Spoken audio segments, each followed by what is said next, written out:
નવરા બેસીને જિંદગી જીવવી એને કરતા કોઈના અર્થે કામમાં આવે એવી જિંદગી જીવવી. બહુ સરસ સૂત્રો અમુક હોય છે. માણસો ઘણીવાર જિંદગી આળસમાં ગુમાવતા હોય છે. નવરા બેસી બેસીને જિંદગી કાઢી નાખતા હોય. ઘણાની જિંદગી ખોટા માર્ગે વપરાતી હોય છે. પાપ કરવામાં, ચોરી કરવામાં, દગાડુગી કરવામાં, કોઈને હેરાન કરવામાં, ખોટા માર્ગે વપરાતી. કોઈની જિંદગી આળસમાં વપરાય છે. કોઈની જિંદગી ખોટા કામમાં વપરાય છે. કોઈની જિંદગી પોતાના ભોગમાં વપરાય છે. ખાવું પીવું મજા મજ કરવી, લેર્યું કરવી, બસ એમાં ને એમાં રચો પચો રહેતો હોય. કોક કોક વિરલા આ જગતમાં એવા આવે છે કે જેની જિંદગી પરોપકારમાં વપરાતી હોય, પુણ્યના કાર્યમાં વપરાતી હોય. ભગવાનને રાજી કરવા માટે વપરાય, સંતો ભક્તોને રાજી કરવા માટે વપરાય, પરોપકારના કાર્યોમાં વપરાય. એ જિંદગી સર્વશ્રેષ્ઠ જિંદગી છે. અને બહુ સીધી વાત છે ને ભાઈ. પૈસો છે એ પૈસાથી તમે પાણી ખરીદીને પીવો, એ પૈસાથી તમે દૂધ ખરીદીને પીવો, એ પૈસાથી તમે દારૂ ખરીદીને પીવો. પૈસો તો પૈસો, પણ એનાથી તમે શું ખરીદ્યું એના ઉપર લાભ અને નુકસાન. દૂધ પીવાથી લાભ થાય, દારૂ પીવાથી નુકસાન થાય. પૈસો તો એનો છે. એમ આ દુનિયામાં ભગવાન જિંદગી બધાને આપે છે, પણ એ જિંદગીને કેમ જીવવી એ ખૂબ મહત્વની વાત હોય છે. ઘણી વાર હું આ એક પ્રસંગ કહું છું કે આવડે મહેકાવતા તો જિંદગી ગુલજાર છે, સમજો તો રોશની નહીં તો અંધાર છે. આવડે મહેકાવતા તો જિંદગી ગુલજાર છે. જો જીવન જીવતા આવડે તો જિંદગી એક બગીચો છે, જેમાં ભાત ભાતના ફૂલ ખીલે, મોગરાના, ગુલાબના, ચંપાના, ચમેલીના, અને એની વિવિધ પ્રકારની સુગંધો પ્રસરે અને લોકો એ સુગંધથી પ્રસન્ન થાય. જિંદગી પણ એક બગીચો બની શકે જો આવડે મહેકાવતા તો જિંદગી ગુલજાર છે. અને જો એ જિંદગી જીવતા ન આવડે તો એ જિંદગી ઉકડો પણ થઈ શકે. જીવતા આવડે તો બગીચો થાય, બગીચો થાય તો સુગંધ આવે. માણસોને એની પાસે જવાનું મન થાય. તમે બધા છો, તમને ક્યારેય ઉકડે જવાનું મન થયું કે હાલો નવરા છે ઘડીક ઉકડે ફરી આવી? થાય કોઈને મન? નવરાઓ સમય હોય એમ થાય કે હાલો ઘડીક બગીચામાં બેસી આવી, ઘડીક ફરી આવી. બગીચામાં જવાનું મન થાય, ઉકડે જવાનું કોઈને મન ન થાય.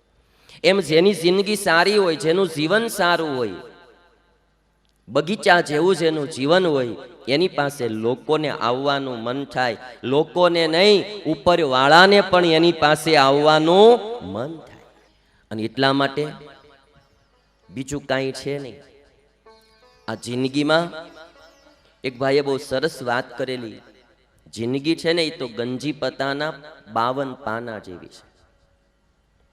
ગંજી પતામાં 52 પાના આવે. જિંદગી ગંજી પતાના 52 પાના જેવી છે. તમે ગંજી પતે રમતા હો તો એ નક્કી ન હોય એમાં કયા પાના તમારી પાસે આવશે. 52માંથી કયા પાના તમારી પાસે આવશે એ નક્કી ન હોય, પણ એટલું એ તમારા હાથમાં નથી કે કયું પાનું આવશે, પણ એ તમારા હાથમાં છે કે આવેલા પાનાને કઈ રીતે આપણે રમવા. આવેલા પાનાને કઈ રીતે રમવા એ આપણા હાથની વાત છે. જિંદગીમાં મારીને તમારી પાસે જે કંઈ મળવું એ તો ઉપરવાળાએ નક્કી કર્યું હોય એમ આવતું હોય, પણ જે આવેલું એને કઈ રીતે વાપરવું એ આપણા હાથની વાત છે. ઘણાને આંખો નથી, આપણને ઈશ્વરે આંખો દીધી છે. હવે આંખોને કઈ રીતે વાપરવી, આપણે સારું જોવામાં મોડું જોવામાં, એ નિર્ણય આપણે કરવાનો. એ આપણા હાથની વાત છે. ઘણા જન્મથી બેરા હોય છે. આપણને ભગવાને કાન દીધા, તો એ કાનને ક્યાં વાપરવા? ભગવાનના કીર્તન સાંભળવામાં એને ઉપયોગ કરવો કે પિક્ચરના ગાણા સાંભળવામાં ઉપયોગ કરવો, એ તો આપણા હાથની વાત છે. ઘણાને બિચારાને હાથ ન હોય, ઠૂઠા હોય. આપણને ભગવાને હાથ દીધા તો એને કઈ રીતે વાપરવા એ આપણા હાથની વાત છે.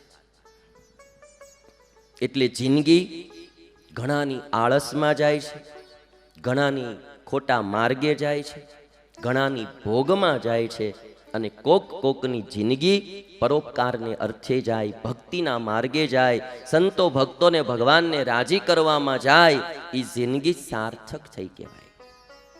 જવાની તો પાકી છે, બધાની જિંદગી જવાની, જેમ કાઢવી હોય એમ. અને એટલે કવિએ કહ્યું, આવડે મહેકાવતા તો જિંદગી ગુલજાર છે, સમજો તો રોશની નહીં તો અંધાર છે. જો જીવતા આવડે ને તો જિંદગી પ્રકાશ પાથરે, અને એ પ્રકાશમાં હજારો જીવાત્માઓને ચાલવાનો અવસર મળે. રામે જિંદગી સારી જીવી તો આજે રામના આદર્શને આધારે હજારો જીવાત્માઓને ચાલવાની પ્રેરણા મળે. રાવણને જીવતા ન આવડી તો એણે નકરું અંધારું જ પાથર્યું. કૃષ્ણને જિંદગી જીવતા આવડી તો એનું જીવન આજ પણ પ્રકાશ પાથરે, અને કંસને જિંદગી જીવતા ન આવડી તો આજ પણ એનું જીવન અંધારું ફેલાવે. અને આપણે રાવણ ને રામની વાત કરીએ, પણ આ લોકમાં પણ રામ પણ છે ને રાવણો પણ. સમાજમાં બે તત્વો છે, કૃષ્ણ પણ છે અને કંસ પણ છે. અને એટલા માટે કેમ જિંદગી જીવવી? તો ઘણા હસતા હસતા જિંદગી જીવે છે, ઘણા રોતા રોતા જીવે, બરાબર. ઘણા કોકને દઈને જિંદગી જીવે, લ્યો ભાઈ લઈ જાઓ, અમારી પાસે આ છે, લઈ જાઓ લઈ જાઓ લઈ જાઓ, આમ કરતા જિંદગી જીવે. અને ઘણા કોકનું લઈને જિંદગી જીવે છે. આ બધા ફરક છે, આખા ઉત્તર દક્ષિણના ફરક છે. તમે જોશો ઘણાને એટલી બધી લેવાની ટેવ પડી જાય. એકવાર તો મારી કથા હતી અને એમાં પોથી યાત્રા ચાલી જતી હતી, અને એમાં બરોબર શાક માર્કેટમાંથી પોથી યાત્રા નીકળી. એટલે હું આમ બેઠેલો બગીમાં, આમ ઠાકોરજી એક ભગત, ઓલા શાક વેચનારા ભાઈઓ હોય ને, બેનો ભાઈઓ બધા, ફ્રૂટ હોય શાક હોય, તો ઈવડાઈ બિચારા ગરીબ લોકોની તે એમ થાય કે ભાઈ આપણું ફ્રૂટ ભગવાનને અર્થે કામમાં આવે. એટલે કોકી ભાઈને કે લ્યો આ ભગવાનને ધરાવો, ઓલો લેતો જાય, ઠેલી મૂકતો જાય. પછી તો એને ખબર પડી ગઈ કે આવી રીતે દે છે, એટલે પછી તો સામે આલીને જાય, બેન જરાક બે કેળા આપો ભગવાનને ધરાવા. ગરીબ માણસો ઘણીવાર દિલના બહુ ઉદાર હોય, એટલે બે કેળા આપે, કોઈ સફરજન આપે, કોઈ મોસંબી આપે, જે જેની પાસે હોય આપે. અને આવડો ભગત ઠેલી ફરે. પછી મને ખબર પડી એનું વચમાં ઘર આવ્યું ને, તે ઠેલી લઈને ઘરે વયો ગયો.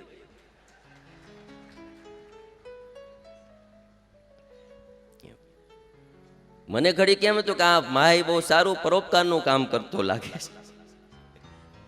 ઘણાને દેવાની ટેવ છે, ઘણાને કોકનું લઈ લેવું. કોઈ હસતું હસતું જિંદગી જીવે, કોઈ રડતું રડતું જીવે. અને એટલા માટે કોઈએ કહ્યું કે કોઈ હસી ગયો, કોઈ રડી ગયો.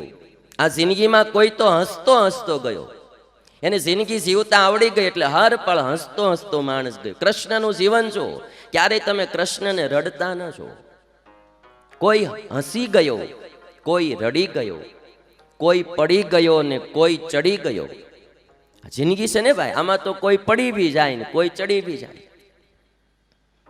કોઈ હસી ગયો, કોઈ રડી ગયો, કોઈ પડી ગયો, કોઈ ચડી ગયો. થઈ આંખ બંધ અને ઓઢ્યું કફન, હતું નાટક મજાનું અને પડદો પડી ગયો. હતું નાટક મજાનું ને પડદો. એક નાટક છે આ જિંદગી. એમાં કેવું પાત્ર ભજવું એ આપણે જોવાનું છે. અને એક વાત બહુ યાદ રાખ્યા જેવી કે નાટક ભજવાતું હોય ને ભાઈ, એમાં કોઈ પણ પાત્ર કાંઈ પણ ભૂલ કરે ને તો નાટક કંપનીનો જે માલિક હોય ને એને ત્યારે કાંઈ ન કહે. આ પાત્ર ભજવાતા હોય નાટકના, નાટક કંપનીનો જે માલિક હોય એ કોઈ પણ પાત્રને, કોઈ પણ એક્ટરને ત્યારે કશું જ ન કહે. ભૂલ કરી તો પછી હવે સ્ટેજ ઉપર ભૂલ કરી એને કાંઈ ન કહે. પણ જ્યારે એ પાત્ર પૂરું કરીને પાછળ આવે ને પછી એનો માલિક એને હારી પટનો લે કે તને હું આવું ભૂલ કરવાના પૈસા દઉં છું. એમ આ જગત છે ને એ સ્ટેજ છે. આપણે બધાય પાત્રો છીએ અને આપણા બધાયનો માલિક ને આપણા માલિક છે ભગવાન. આપણે અત્યારે જે કાંઈ ભૂલું કરશું ને આ સ્ટેજ ઉપર, એ ઉપરવાળો અટાણે કાંઈ નહીં કહી, પણ જ્યારે આ સ્ટેજ છોડીને જાહું ને તેથી પછી એમ કહે તને મેં અહીંયા સુરતમાં મોટા વરાસા ભૂલું કરવા મોકલ્યો તો, રીંગણા સોરવા મોકલ્યો તો, ત્યારે એ કે જિંદગી જે માણસ સારી જીવે એ સુખી થાય, મોળી જીવે એ દુઃખી થાય. આ પાંડવો અને કૌરવોની જિંદગી મને ને તમને એટલું જ શીખવાડે. આ પ્રસંગે મારે એક વાત તમને જિંદગી બાબતમાં કહી દેવી. આળસને ખંખેરી નાખો, જિંદગીમાં આળસ ન રાખવી. આળસને ખંખેરી નાખો, જીવનમાં નીતિ રાખો. નીતિ એ નારાયણ વસે, માણસ સુખી થાય ને થાય. આળસ ખંખેરી નાખો, જીવનમાં નીતિ રાખો, વાણી તો મીઠી ભાખો અને ઘરની વાત ઘરમાં રાખો. ઘરની વાત, આ બધા સૂત્રો સમજવા જેવા છે. વન્સ મોર, આળસને ખંખેરી નાખો, જીવનમાં નીતિ રાખો, વાણી તો મીઠી ભાખો અને ઘરની વાત ઘરમાં રાખો. અણહકનું ન ચાખો, અણહકનું ન ચાખો, કુટુંબમાં સંપ રાખો, નફરતને દૂર નાખો અને હૈયું હેતાળું રાખો. જિંદગીમાં મજા આવે ને. જો આટલા પોઈન્ટો આપણી જીવનમાં આવી જાય તો જિંદગી મીઠી મધુરી બને ને બને. જો અમે સાધુઓ છીએ ને, અમારે એમ તમે જો તો ભૌતિક કોઈ બી પ્રકારના મોજ શોખના સુખ ન હોય. બરાબર, તમે હારા કપડાં સીવડાવો, હારા વાળ, વળી હારા ગોગસ, હારી ઘડિયાળું, વીંટિયું, આ તે. અમારે તો જ્યારથી અમે સાધુ થયા 25 વર્ષ થયા, એકનો એક આ ડ્રેસ, માથે એકનો એક ખરખો ટકો. બરાબર, અમારે જે કાંઈ લાડ લડાવવાના ને એ અમારે જો આ ઠાકોરજીને લડાવવાના. રોજ નવું સિંહાસન હું ઠાકોરજી માટે લાવું. અમારે શણગાર સજાવવા કોને? અમારા ધણીને. એના વાઘા હારા કરાવડાવી, એના ઘરેણા હારા કરાવી, એની માટે સિંહાસન કરાવી. અને હર પળ એક જ ઉત્સાહ રહે કે આપણા ભગવાન આમ સારા સિંહાસનમાં બેહવા જોઈએ. આખી વાત બદલી જાય. હવે આ શરીરને બહુ શણગાર સજાવી, ગમે એટલા સજાવી, પણ એક દી તો આની રાખ થવાની. થોડું ભગવાનનું ભજન, ભક્તિ, પરોપકાર, સારું જીવન એ જીવાય. પાંડવ અને કૌરવ એ બે જિંદગી જીવવાના આપણને પાઠ ભણાવે કે કૌરવ જેવી જિંદગી ન જીવવી, જિંદગી જીવવી તો પાંડવ જેવી જીવવી.